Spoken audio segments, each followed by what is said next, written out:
Tre'vell mentioned earlier that we wanted to talk about anti-Blackness and the ways that shows up in community, and like, how do you even think about how that shows up within community?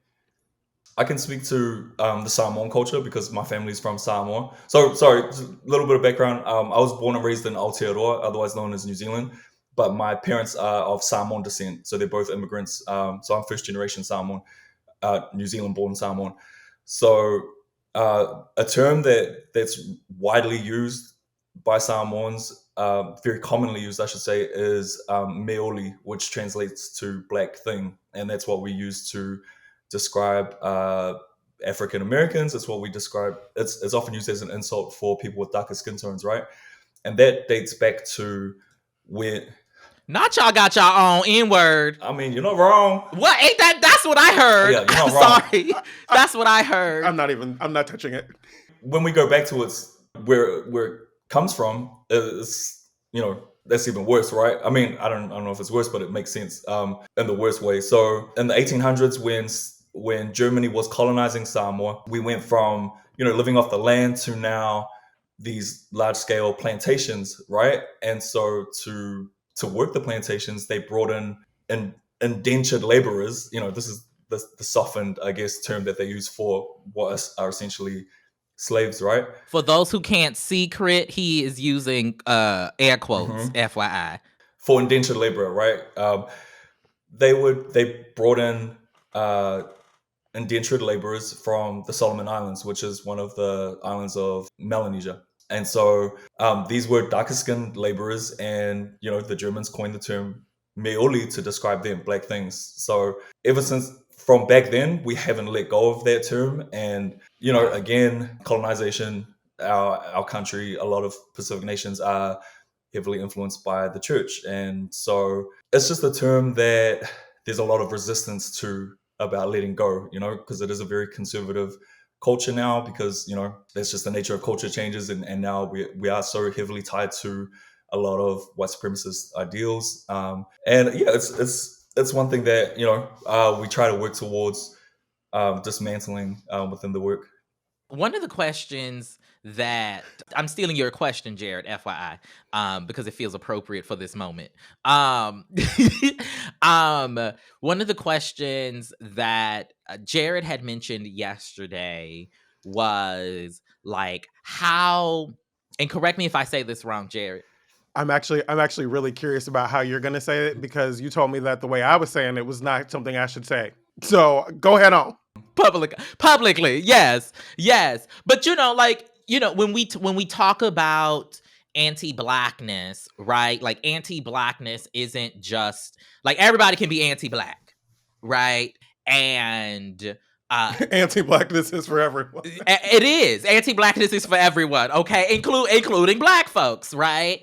But like when we talk about, I remember when, and I hope this is related, I remember in the immediate aftermath of the first year of Oscars So White, how folks assumed that because it was Oscars So White that, April Reign's intention was to like specifically advocate for Black people.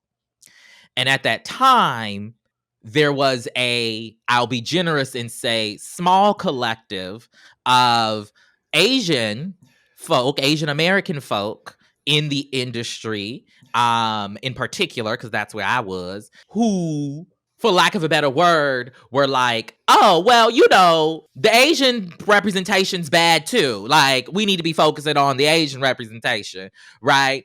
And so there often ends up being a pitting against each other of like, is it Black power, or is it, whatever the, Asian American solidarity, language is. Notice I did not say Pacific Islander on purpose, but there's always that, push and pull of like whose rights or whose visibility or whose representation, takes precedent, right, over another. And so we always end up playing the oppression Olympics. And I have said that, right, we shouldn't be competing to see, whose oppression is worse than the other. oppression period is, the evil that needs to be rooted out. However, I am interested, and I think Jarrett was also interested, because again, this was his question, about how By the way, ate it. Yes. I know it's long, y'all, but I'm going somewhere with it, I promise. Oh my God. No, I fell asleep and woke up and I was like, oh, I think this works. But go ahead. My point is, being aware of the history and, still contemporary anti-Blackness that shows up in your community. How do you navigate that as you are advocating on behalf of more images of and better images of your folks, while also not perpetuating, right, the anti-Blackness that is often seen as, cultural, that is often seen as culture for various communities. Like cultural appropriation is what you're saying? Yes, I think cultural appropriation falls in it, right? I guess what I'm trying to say is, like, you mentioned that, for example, the Melanesian Islands, like the name, right, comes from there being Black people on the island and the white man saying, oh, Black Melanesia, whatever, right? Like, that, to me, that is anti-Blackness baked into, right, the very foundation of kind of that space's identification, at least using, that particular language. And so if anti-Blackness as manifested in that way, or to bring up cultural appropriation, anti-Blackness as manifested in cultural appropriation is so foundational to seemingly the culture, the community, the world, how does one go about, like, advocating for the advancement, right, but also, like, not replicating or perpetuating, those harms? Got you. Yeah. No, I feel you. So a big part of it is, okay, so I want to preface that it's going back to anti-Blackness, right? When we think of Pacific Island representation, it's usually just Samoan and Hawaiian, right? And those are two islands of Polynesia. There are actually 7 million. The population of Papua New Guinea alone in Melanesia is 7 million. So there are more Black Pacific Islanders than any other islanders in the Pacific, right? But we never get to see those images. And so a big part of Peak's mission, for me, was making sure that our board has Melanesian representation. The panel that we have coming up has Kerry Walkia, who's part of our board, but is also sitting on the panel. And her work actually features a lot of Melanesian representation. Like, for instance, she has a film called Vi, which is available on Amazon Prime.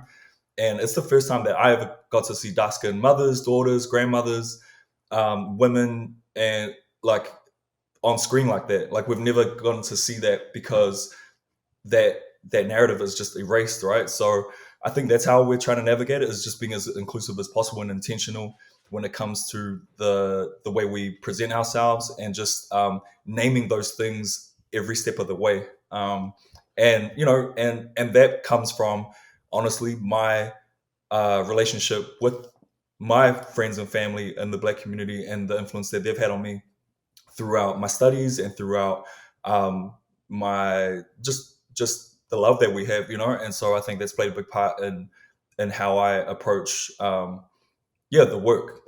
Love that answer.